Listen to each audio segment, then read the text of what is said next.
নমস্কার, আমি নবদ্বীপ আপনাদের সামনে আবার একটা নতুন ভিডিও নিয়ে চলে এসেছি। এটা হচ্ছে শুধু প্লাম্বিং ভিডিও।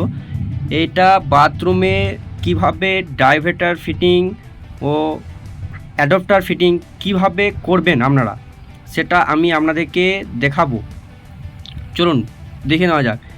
এই দেওয়ালটা দেখতে পাচ্ছেন, পুরো পোর্শনটা, এই পোর্শনে কী হবে, আমরা মার্কিং করে নিয়ে দেওয়ালটাকে কাটিং করে নিয়ে তার বাদে আমরা কী করব, পাইপটাকে ফিটিং করব। তার মধ্যে পাইপটা ফিটিং করে নেওয়ার পরে টাইলস হবে, তখন তার করা যাবে না।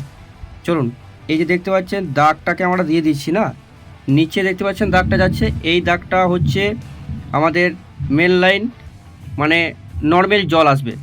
উপরে দাগটা দেখতে পাচ্ছেন, ওটা হচ্ছে আমাদের হট লাইন, মানে গিজার থেকে যে লাইনটা আসবে সেটা। এই সাইড করে দেখতে পাচ্ছেন আমরা লেভেল দিয়ে মাপ করে নিচ্ছি। এই মাপটা হচ্ছে উপরে উঠে যাবে গিজারের একটা হট লাইন আর একটা কোল্ড লাইন, মানে একটা ঠান্ডা জল একটা গরম জল দুটোই উঠে যাবে। এবার দেখতে পাচ্ছেন আমরা কি করেছি, কেটে নিয়েছি। আমরা কাটার ভিডিও দেখাইনি, এবার ছাড়িয়ে নিলাম ভালো করে, দেখুন গ্রুপ কেটে নিয়েছি।